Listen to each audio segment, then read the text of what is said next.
It's just weird going back to hosting a podcast after doing a podcast where I wasn't hosting, and I could just rest on your laurels. Listen, I'm about 49 minutes into editing it, and I think it's one of our best episodes yet. Oh, yeah? Glad to You hear guys were such good guests. Oh, So why does this keep on falling now? except when that happens. Yeah. But that was funny, though. Yeah, You can that was hear it funny. really loudly on the podcast. Yeah. All right, let's get into it. Hello, this is Pause It For Me. I'd like to start off today by going around the table and asking what each person is bringing to said table. For me, it's potential conjunctivitis. Hannah? Not conjunctivitis. I'll say that much. A lack of conjunctive. That's not something that you're bringing to the table. I'm bringing not pink eye. You're bringing a cute little hedgehog shirt that I Yeah. gave you for Christmas one year. I guess I'll give you a pass on that answer. And you, Gabe? When people ask me the time that I was the happiest in my life, I will tell them it was when I was with Hannah and Andrew. Aw. Aww. Wait, today or yesterday? Because yesterday we recorded a pretty good episode of Karl and Gabe Go to the Movies. One of the best, I think, personally. I think it might be the best. I'm about 45 minutes into editing it right now, and I think it is among the best for sure. Well, it was a lot of fun, I'll say that much. It's always fun to talk about movies with friends. Indeed. Yeah. So obviously we've got Gabe on again. We're going to talk about The Red Shoes. What's up, everybody? I'll let you know what the logline is for The Red Shoes so that the audience is caught up on this movie that not a lot of people seem to talk about because Yeah. I'd never heard of it until Gabe brought it up. Seems But more niche. a young ballet dancer is torn between the man she loves and her pursuit to become a prima ballerina. This is from 1948. This is a bit of a spoiler logline. Glad Yeah. I didn't read that ahead of time because that doesn't even happen to like halfway through the movie that she even falls for the guy. Yeah. Well, we were about like half an hour into the movie and we took a big break and I was worried that I was going to lose steam and not be able to gather my interest to get back to it. So I did read the log line during that break, and so that got me on board a little bit more. So Gabe, I don't know if you actively suggested this to us that we put it on the list or recommended it, but we know that you like it and you mentioned it in the previous episode that you were on. So why don't you hit us with either why you recommended it or if you didn't recommend it, why it's high on your list. I don't think that I recommended it specifically, but I think that I said that if I was included in the Sight and Sound poll voting, that I would include The Red Shoes on my ballot. And the reasoning for that is that there's lots of reasons for it. It's, I think it's a really well-written movie, but the biggest achievement is the visuals. It's the most effective use of Technicolor, I would say, that ever was committed to screen, I think. The color was really nice, but it also took me aback sometimes because it gave me the feeling of a black and white movie that was colorized after the fact. I think maybe intentionally because color was relatively new at this time, so they were really emphasizing color. And the Technicolor cameras were so huge, right, that a lot of the early stuff that you see in color is very much so locked off wide shots because the cameras didn't have the same maneuverability that the directors had gotten. They still weren't light cameras, right? But they were able to get a little bit more creative in black and white, and especially in silent film, you had to do some creative tricks to without the benefit of audio, I guess. That makes sense. Interesting. I wouldn't have thought that the cameras would be that much bigger or even different at all. Well, I guess because they had to interpret color instead of just light. I don't know. I really don't know how they work. But I will say my favorite aspect of this movie was the photographic techniques that they used. Oh, yeah. A lot of the trick photography. I mean, we're kind of jumping Still holds right up. into the thick of it here. Sure. But particularly during the dance scene, the ballet scene, where they perform The Red Shoes, a lot of the stuff that they did, I turned to Hannah, I was like, whoa. Just such a simple reaction. But Yeah. like when Very effective. when she tries to cut the shoes off and the knife turns into flowers and then she flings the flowers down and it turns back into a knife and goes thunk Yeah. into the floor, that was awesome. I really liked when she danced with the silhouette. The newspaper. Yeah, the newspaper Yeah. man. Yeah, that's a very, very famous shot when he dances with the newspaper man. Really cool trick photography. A lot of it was done. I was watching the director's, or not the director's commentary, the Criterion commentary, and they were talking to the camera operator, and he was talking about all the silent film tricks that silent film tricks that he employed there by, speeding up and slowing down the camera to achieve certain effects. Right. You could tell that the people who made this movie knew what they were doing. Yeah, because it still holds up. Yeah. So going into the story, it was effective. And you know me, I love emotional aspects when it comes to movies, and I felt that this had a lot of that. Loved the performances, loved the characters, the way that they were written was super interesting. And for me, the story was easy to follow. I mean, we did turn on the subtitles because I was missing some things in the first few minutes, which, as I said in the episode of Karl and Gabe that we recorded yesterday, missing important details is slowly becoming my signature move. Yeah, because it was one of those things where he's like, do you understand what's going on right now? And I had to like pause it and discuss it. Well, and be like, okay, here's the deal. Julian. Here's exactly how it went. I turned to Hannah, I was like, I'm completely lost. Do you understand what's going on right now? And Hannah was like, yes. Yes, I do, as a matter of fact. Seemed pretty clear. I get distracted. Yeah, I don't know how you would have got lost. I mean, I guess it's interesting when I watched it just before yesterday. I watched this again, and watching it a second time. The first time you watch it, you don't know who these characters. They're all in the same place at the beginning of the movie, right? All the main That's characters. true. So they're all there at the ballet, and watching it the first time, you don't know that some of these people are going to be main characters, right?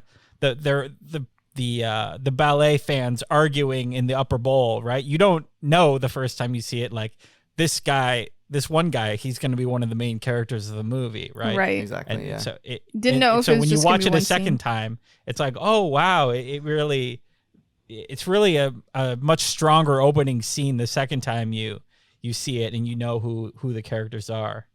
Right. That makes sense, yeah. The reasoning for me that I get distracted a lot, particularly now, is I have attention deficit hyperactivity disorder. And what that means for me is that I have a lot of moments where like a scene will start and someone will say one line of dialogue, and that line of dialogue will make me think of something else, which will make me think of like three more things. And as I've thought of those three more things, I realize I haven't been paying attention to the last like 20 seconds and I've missed something important. Right. And that doesn't just happen during movies, it happens in conversations too. I can attest to that. Yeah. I mean, I also have ADHD, but I think ADHD much less. Woo! I think I have a much lesser case than you do. All the things you just described, I'm like, yep, that happens to me all the time. Especially when I'm listening to stuff in the car, like if I'm listening to a podcast, suddenly I'll realize that I don't remember the last 5 minutes of what was said, and I'll rewind it, and it'll be like I'm listening to it for the first time because I just like went off somewhere while I was listening.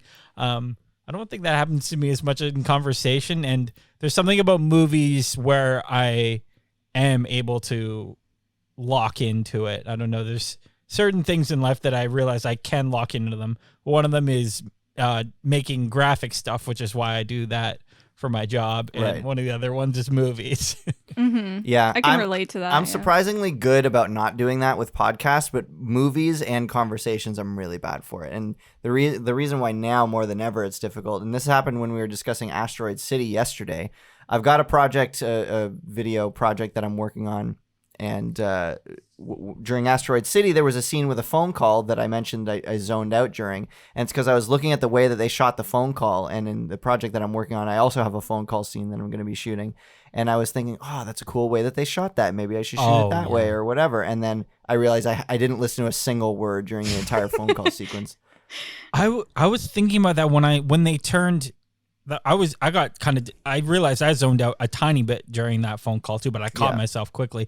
But yeah, when they both turned towards each other in the shot, I was like, that is so cool. I've never seen that done before. I'm sure someone else has done that before, but I had never seen that before, and I thought that was such a cool way of making a phone call more personal, and I don't know, it was really cool. Mm-hmm. Agreed. Yeah. So like what happened with the Red Shoes and other movies for that matter is like I'll notice one cool piece of filmmaking and it'll just make me start thinking of other possibilities. And then before you know it, I just completely missed the part in the beginning where the professor had plagiarized one of the main characters' works, and Hannah had to stop the movie and explain it to me and turn on the subtitles. And okay, speaking of the subtitles, we talked about this. It does this constantly. We talked about this a couple of episodes ago with our Gone with the Wind episode. Yeah. And again, being on Karl and Gabe's podcast yesterday, I was talking about how I get to swear on that podcast because I don't swear on this podcast. But when it comes to this topic, Hannah, I think I'm going to swear. All I might right. swear. I'm just going to just ahead. once and I'll bleep it. But I'm really mad about this. Oh my God. If you're going to put out some free subtitling for a classic movie, especially if it's a drama, don't fucking put a subtitle that's 1 second after the final line of the movie that's like, you've just been watching subtitles from www.shittysubtitles.com and please rate these subtitles 5 stars. Like the second the final line is spoken, as the climax is like the denouement is occurring, that just wrecks it. Yeah. Just completely wrecks it. It happened in Breathless too, I think. Like any movies we watch with subtitles. Yeah, Breathless. What are you Gone guys with the Wind doing and watching these free rips of these movies? These are all available on the Criterion channel. I'm not made of money, know. Gabe. I'm not made of money. That's true. The Criterion channel is a bit expensive. I think it's like $14.99 a month. We did the free trial, and that was about as much as we were willing to go. I watched this movie on 4K Blu-ray disc because I bought the 4K release of it. Oh, nice. That must have looked amazing. Yeah, it did. It really did. And I just got a new TV too. Yeah, it looked sounds fantastic. sick. I was looking at a photo of what it looked like pre-restoration, and it was like completely washed out of color. Really? I was just like, man, like it's a good thing they restored it. But apparently they only digitally restored it because the original master print was like too bad to repair. It's just crazy. It still looks beautiful. Yeah. And it's a favorite of many filmmakers, including Martin Scorsese is a huge champion of this film. Yeah, And speaking of which, he said, "Oh, you're gonna okay, yeah. I think you're gonna say the exact same thing I was gonna say." I'm going to read from Andy's Trivia Corner really quick, if you don't mind. All right, go for it. This is one of director Martin Scorsese's favorite films, and he owns a large collection of memorabilia related to it, including a pair of the red slippers signed by Moira Shearer, a copy of the screenplay signed by the directors, an original set of storyboards, which were a gift from Rolling Stones drummer Charlie Watts. That's very specific. For some reason. Don't know why he had the storyboards. And several movie posters from around the world. Scorsese's collection of memorabilia can be viewed on the Criterion Collection's DVD/Blu-ray release of the movie. That's cool. Gabe, care to supplement that piece of trivia? I didn't watch any of the bonus features when I watched this, but what I was going to say was actually not included in that is that Scorsese says that the way that the ballet was shot to be from the perspective of the way the dancer is feeling, right? Yep, totally. That inspired how he shot the boxing scenes in Raging Bull. That's smart. That makes a lot of sense. Yeah, I thought that was the strongest part of the film was all the visual flares from the ballet and the surrealism and stuff. Mm-hmm. Most definitely. I mean, so I started getting into the story. What I was going to say was it felt extremely similar to the story for Whiplash. And I'm led to believe that the story for Whiplash is also fairly similar to Black Swan, which is another ballet movie. I haven't seen Black Swan, though, so I can't speak to that specifically. But because it felt so similar to Whiplash, I thought it was going to end the same way as Whiplash. And so, spoilers. Sure, for the Red Shoes and for Whiplash. When she jumped off onto the train tracks, that caught us both by complete surprise, even though they telegraph that ending by saying what the ending of the original story is. And I thought that might happen. Even though, Hannah, you said halfway through that when I mentioned I wasn't sure how it was going to end, you were like, oh, well, it's got to end with her dying, right? I saw you jolt in your seat when that happened, and I was also taken by surprise. Because when she was running, it seemed like she was running to Julian, and then, I don't know, she like fell. It was wild. Or did she? No, she jumped. Suicide? So Yeah. it's meant to be kind of abstract. Like, did the shoes carry her away off of the balcony, or did she jump herself? It's meant to be I don't know, kind of a you decide situation. I think it's brilliantly written in that way, honestly, and I'm glad it didn't end the same way as Whiplash. For sure. Well, it's also in the other scene with the director. He's like, she's never gonna dance again, and then you see her like kind of alive at the end. You're like, oh, but okay, she's alive. Like, but I wasn't sure if she was gonna pull through. Well, that was what I was confused about towards the ending, because I felt like, we as Canadians kind of have a base knowledge of the French language. We can get by. When the guy asks him like, oh, should we start the overture? And he goes, oui, commencez. It's like, yes, go ahead with it. That much I was able to pick up. But then one of the last lines is a guy, he's looking at her like going like on the ground or whatever. And he says, I don't remember exactly. Pas d'espoir or something like that. Pas d'espoir, yeah, something like that. Pas d'espoir. What does that mean? And I didn't know what that meant, so I had to look it up, and apparently it means no hope. Oh, okay, that's kind of important. Yeah, so kind of similar to the ending of Breathless, where the translation of what they're saying at the end kind of has a big impact on how you take in the ending. That was a pretty important line. An interesting choice to have it delivered in French in this case. Yeah, because it didn't give an English translation in our subtitles. Yeah. So it's too bad I had to look that up, but yeah. That final line of Breathless, the actual correct translation of it is so good too. It's hilarious. What's the correct translation in your eyes? When he's dying and he says, he just looks at her face and says, makes me want to puke. Yeah, I feel like it was different in ours. It was like it was something very innocuous. And we're like, huh? When we watched it, I think the subtitles for when he spoke just said disgusting. And then she said, what did he say? And then the guy said, he said, you're disgusting. Or right. I think that's what. That's the original English translation of Breathless, but the most recent improved translation is that the guy says, he said, he said makes me want to puke or something like that, or whatever. That's fun. So, Hannah, I'm wondering, like, this is another instance of us finishing a film and then not talking about it at all until we're sitting in front of the microphones. Did you like it overall?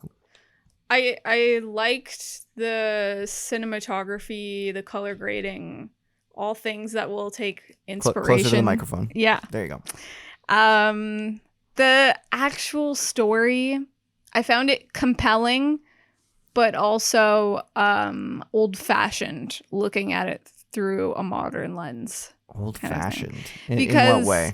It's kind of like chastising the woman for wanting creative ambitions outside of being a wife.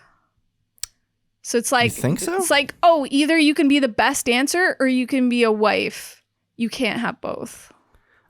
That's not really how I interpreted it. Gabe looks like he has his hand up. Yeah, go for it. Oh, I don't have my hand. I just You're just resting I wasn't it having out. my hand. But I also disagree. I think that is what the characters in the movie think, but I don't think that that's the perspective of the writer and directors of this movie. Okay. I think their idea is that these are frail male egos, and she has happiness with Julian, but she wants to pursue her passion, and Lermontov won't let her have the happiness, and Julian, because of his ego, won't let her go back to the dance because it would betray him. Yeah, I think you're right about that. I mean, they show her so torn, and it seemed like either deciduation, every decision is gonna, like, damned if you do, damned if you don't. Like, she's gonna be unhappy, like, picking one or the other. But in the original Red Shoes, it's like the red shoes represent, like, sin, And it's like her dancing is like going off and doing sin. And then when she cuts it off her feet, she's like returning to being like pure or something like that. I don't know. I don't know about that. I mean, that's what it was. So the original, so the original story is misogynistic. Basically, she wore these shoes and she was fancy shoes to church, and you're only supposed to wear black shoes to church, and so she was punished for her vanity, right? By God and the angels, and then so I think that was the idea here too, was that she's also a victim of that. Mm-hmm.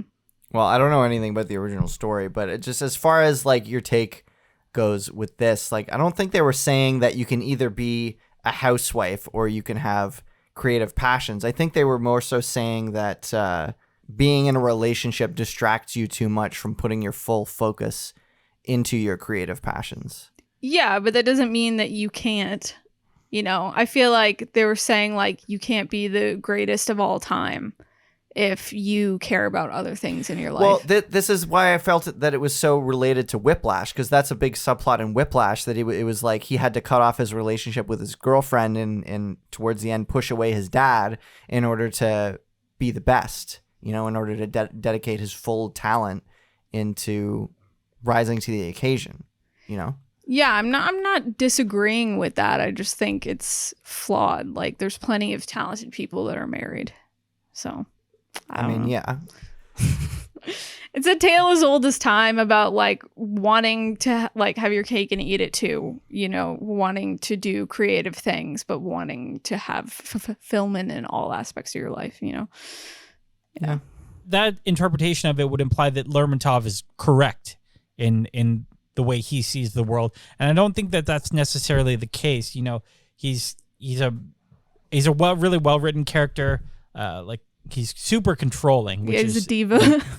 Yeah, I think the idea is that he's a bit crazed and obsessed with his vision for the ballet, and I don't think that that's necessarily a good thing. Yeah, no, certainly not. Well, sometimes they say it's like it's lonely at the top. Like if you're so driven and focused on something that you're like forsaking other things, you can turn into someone like him.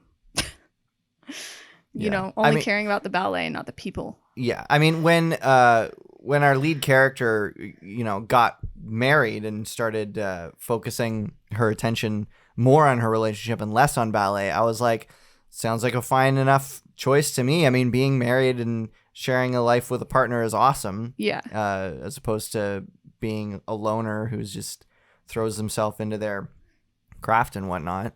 And I also thought I thought it was nice that they foreshadowed that with the Irina character getting married early. That's true. Mm-hmm. Were you saying, like, Gabe? She's cut. Go ahead, Gabe. And that moment when he kicks them out or kicks him out and then she quits, they go off and be happy, and his life immediately spirals downward. Yeah. Right. And it's shown with that mirror punching scene, that iconic shot there. That's like his psyche breaking basically when he hits himself in the mirror.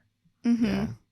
Because he realized, his ego was too big, and like his pride was too big, where he's just like, "Yep, I'll let all the talented people around me quit." Very brilliantly done with that mirror scene.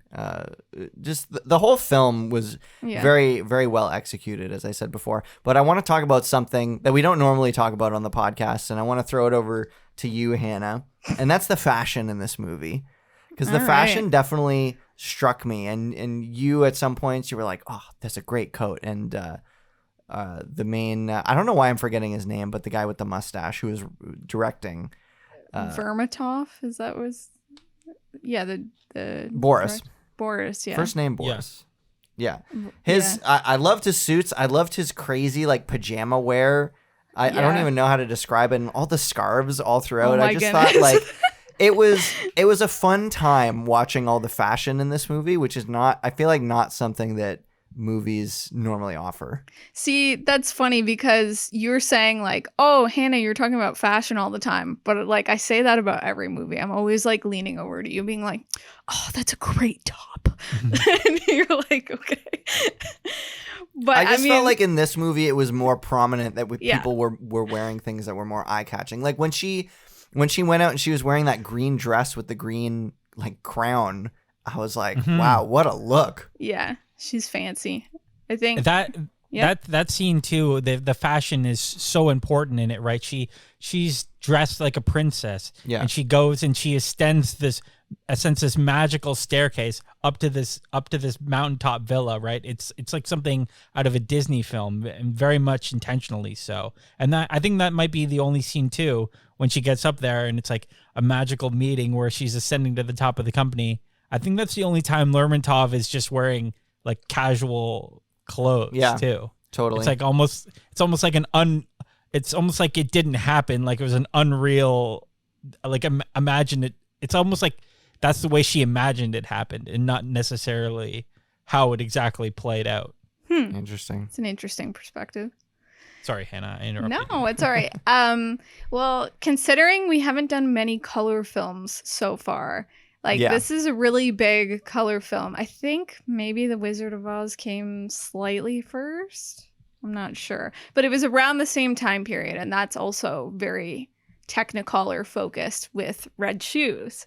True. So it's just like using bright clothing, that contrasts her beautiful hair. You'll see her in like blue outfits, green outfits, really emphasizing her red hair. They're just playing around, having lots of fun, and we were kind of making fun of all the scarves they were wearing, like Andrew was saying. There's a point where like she shouts to Julian at the window, like, I'm coming with you, and he's like, hooray, and he like drops all of his scarves out the window. It's so funny. It makes you want to start wearing a scarf. I know. In the summer. It was like top dandy fashion, like which I love. When Boris was being a dandy. On the train and he had like the circular glasses, I'm like, nothing screams diva more than that. Yeah, it's great too because he's like no one else is wearing sunglasses in the scenes where he's wearing sunglasses. It's just him, and I think it's meant to like symbolize how he's closed off to the world. Absolutely. Kind of. Yeah, he was very mysteriously portrayed, which I love. Like there's a scene where he walks back onto the stage and he's talking to that other dancer, and he puffs out, he blows out a puff of smoke, which just like completely shrouds his face in smoke, and he's the only one. I thought that was such a nice visual. The way they lit him was really intriguing. It reminded me of Laurence Olivier in Rebecca. Sort of a similar aura, like mysterious man, sort of temperamental. Fascinating. Yeah. So Gabe, I'm curious, where did you first hear about this movie? Where did you first find it? How did you first watch it? How did I first hear about this movie? I think it might I don't know. It either would have just been seeing it on Letterboxd, lists and top 10s and stuff like that.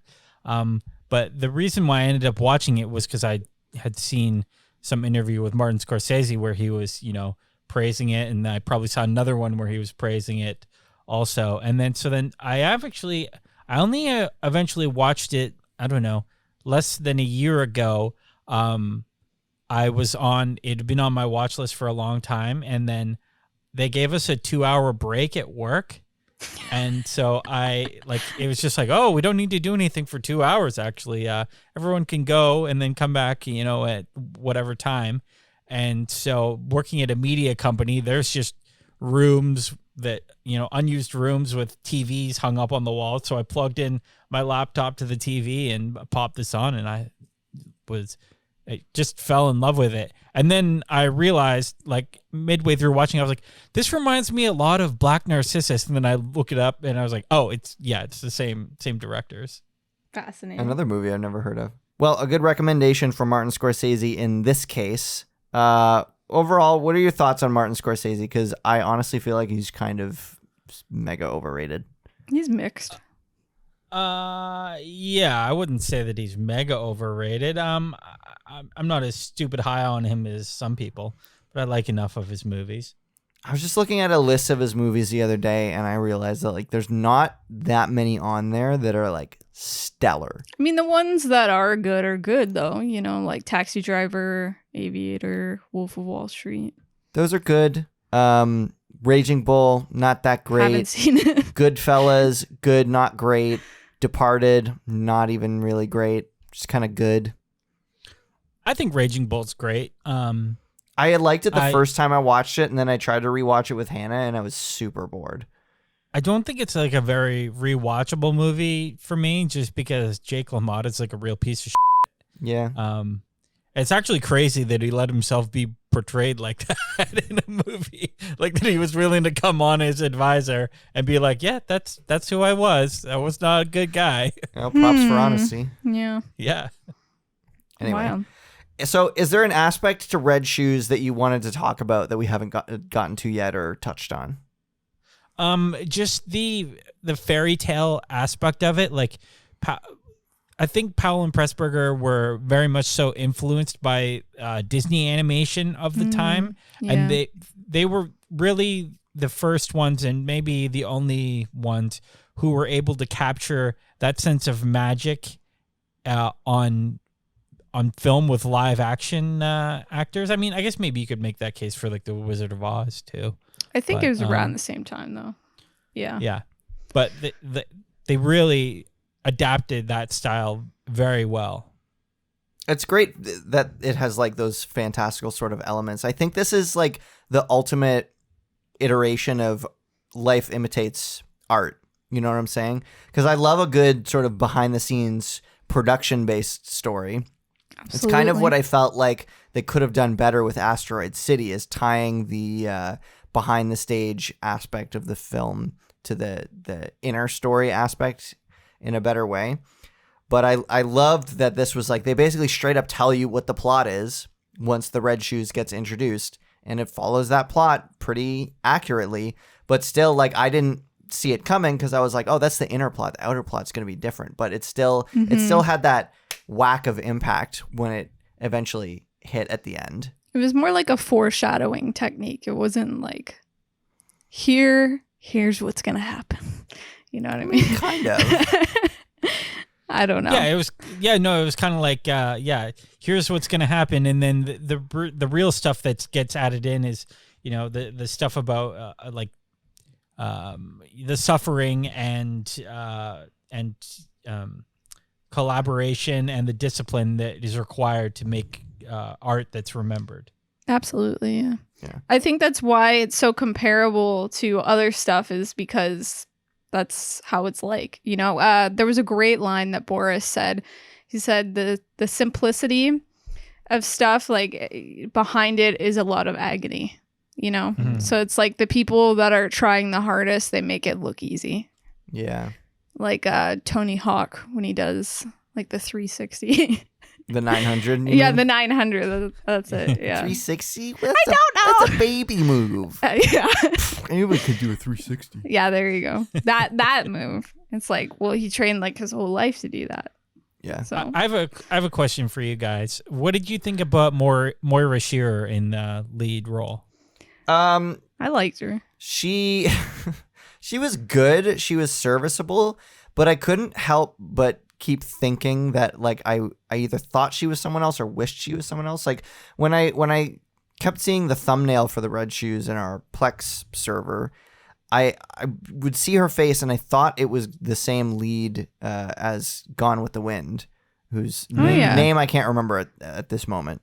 And I was kind of disappointed when it wasn't. So pretty much right off the bat, I was kind of underwhelmed by her. I found her engaging, charming. She reminded me a little bit of like sort of a young Lucille Ball. Yeah, me too. What did you think, Gabe? Just because of the red hair? Well, just some of the her mannerisms. reactions She's like, and like stuff like that. I'm like, think that's very Lucille. At one point, she kind of had that overdrawn lipstick sort of look. Yeah. What were your thoughts, Gabe?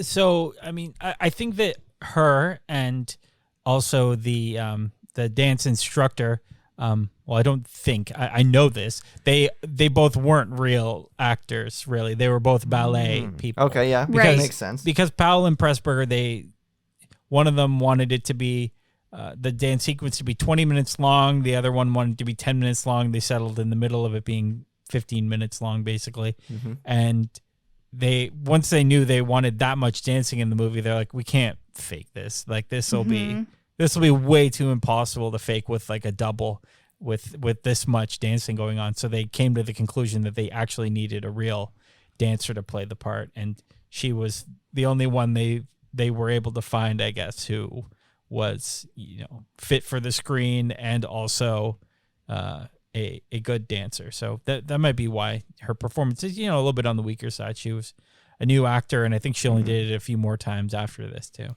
I mean, that makes sense because it's hard to find someone that's really talented at ballet, but also good at acting.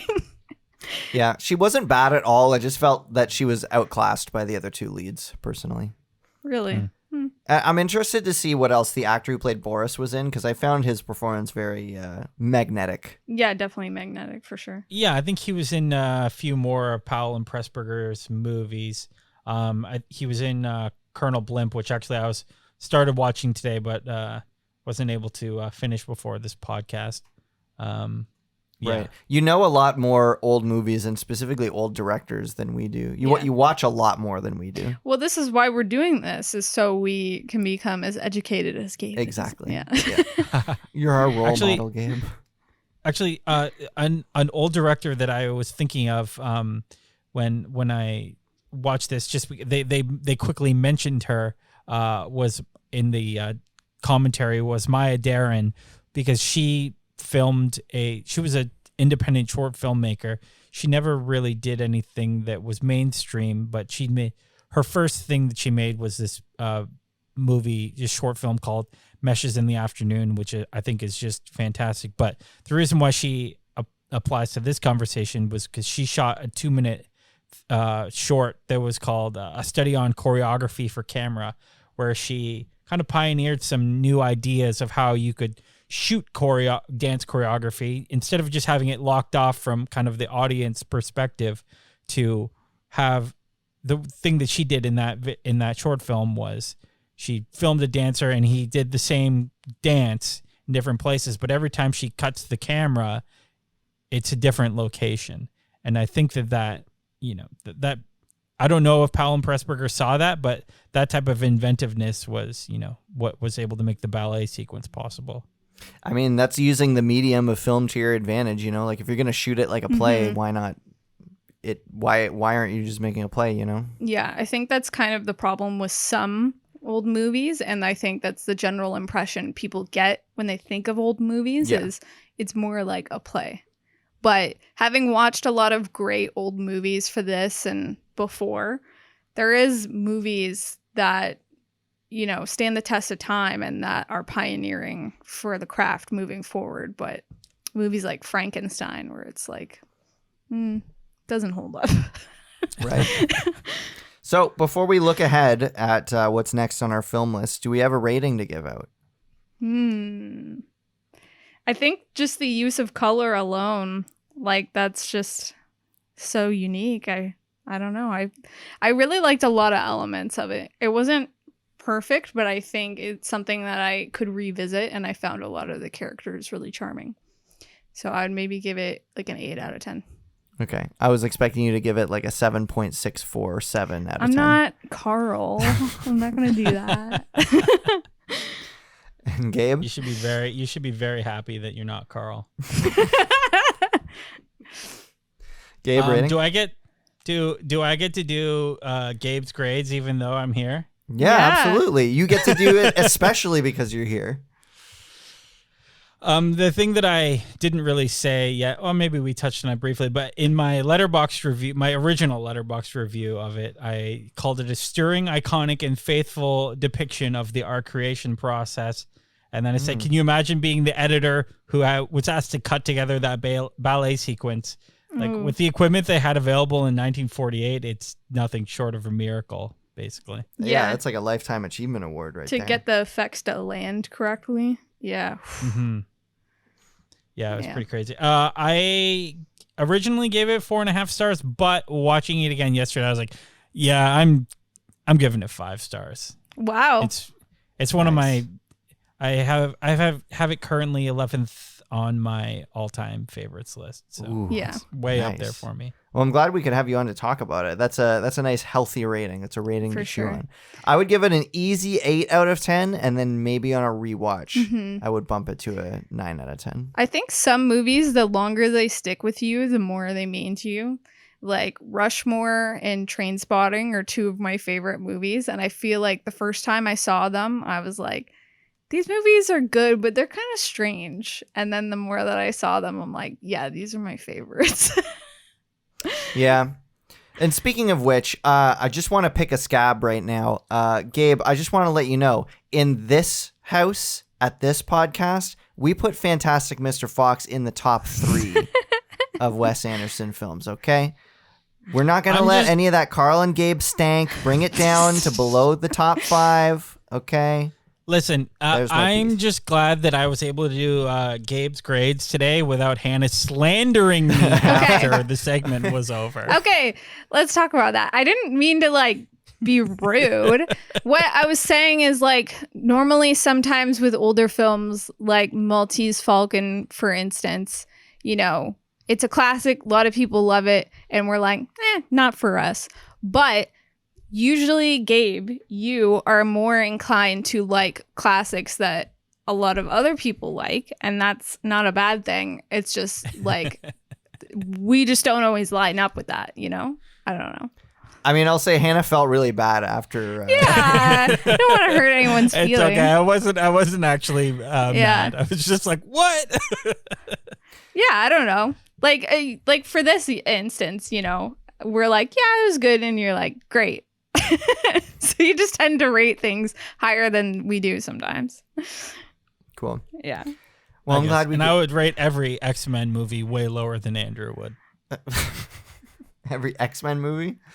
Yeah, you love those, don't you? I do love a good X-Men movie. I put on Days of Future Past the other day just because. It's a pretty good watch, honestly. It's a great watch. I watch that any time of day. Yeah, that's one of the good ones, I guess. Yeah.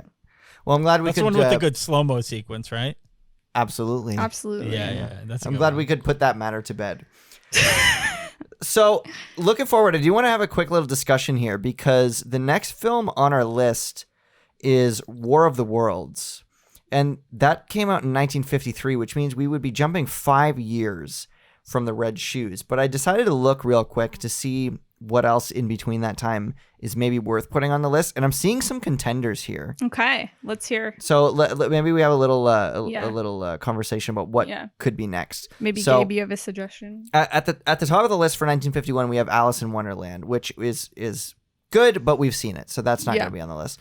Then we have A Streetcar Named Desire. Which we tried to get through tops our list of the great unfinished, which I think we'll have an episode on at some point. All the movies that we got halfway through but never finished. Streetcar Named Desire is one of them. So I'm wondering if this is the moment when we go back to that. Maybe. I mean, at least it'll be something to talk about. How we weren't that engaged by the first part of it. Yeah. But that's not all. So there's also The African Queen, which I don't know anything about, but I've heard the title before. That's Humphrey Bogart. I see that, yes. Yeah. Looking very dirty on the... And Katharine Hepburn. Oh, just like Treasure of the Sierra Madre. Yeah. See, we liked him in that, though. We didn't really like Maltese Falcon. So African Queen, that's another potential. Yeah, sure. We also have The Day the Earth Stood Still. I don't know anything about that. I know that the famous words in that Klaatu Verada Nikto were used in Army of Darkness, one of my favorite movies. I know some of those words. So based on that alone, possibly that. There's also the original version of The Thing. Ooh, The Thing from Another World from 1951. Gabe, I don't know if you've seen any of these, so I don't know if you can weigh in. I haven't seen a single one of those, but I am aware of all of them. So if you guys choose it, I will watch it. Is there any movies from the early 50s, like pre-1953, that you're like, ooh, this is a good watch? I'm also seeing Othello, A Christmas Carol, which we watched last year, and a couple of other ones that I don't recognize as much. So I think at the very least one of those is worth slotting in before War of the Worlds, because 5 years is a pretty big jump, especially now that we're in the 50s. I would agree, and I feel like I'm really drawn to the 50s aesthetically. So let's get more 50s movies in there. Okay, sure. So maybe we will slot in A Streetcar Named Desire. I don't know about the African Queen, just because that would be like 3 Humphrey Bogart movies almost in a row He's a cinema legend. that are all directed by the same guy. Maybe we skip that one just because it's a little too Samey. samey. Okay, so maybe A Streetcar Named Desire is the next one. We'll think about it. You don't want to watch it? I could be down. I don't think we were bored. I think maybe we just got tired. That's another signature move of mine, is getting sleepy. You guys have both seen Roman Holiday, right? Oh yeah. Yes. Excellent. Okay. Fantastic movie. I was just trying to think of I've been sitting here like really trying to think of movies from like what did you say, 1950 to 1953? Yeah, I'm looking at 1951 right now. But Roman Holiday, I love that movie. My mom showed me that movie on Christmas Day one year when I was like probably less than 10. And we just watched it, me and her, and that was a very, very fond memory. So then a couple of years ago, Hannah and I watched it again on Christmas Day. And, it was lovely. I don't know why Christmas Day. It's like Christmas Day, it's Roman Holiday. Christmas Eve, it's Heidi. Don't ask me why. Non-Christmas. I don't know if I really have any suggestions for the first 3 years of 1950, the 1950s. I have a lot of suggestions for like 1957 to 1959, but okay. Okay, well, ones hit us that up with aren't on our those. list, Yeah. I know, Okay. Because coming up, we got War of the Worlds, The Searchers, Ben-Hur, Plan 9 from Outer Space, and Some Like It Hot. Those are all our picks for 1950s. Any to add to that? Sorry, what? The Searchers, War of the Worlds, Ben-Hur, Plan 9 from Outer Space, Some Like It Hot. Those are all our 50s picks, so I feel like we should add to it. Oh, well, I think I texted you this. Ingmar Bergman's Wild Strawberries. Oh, yeah, you did text that. It's probably the most accessible of his movies. It has, I think, the most broad appeal.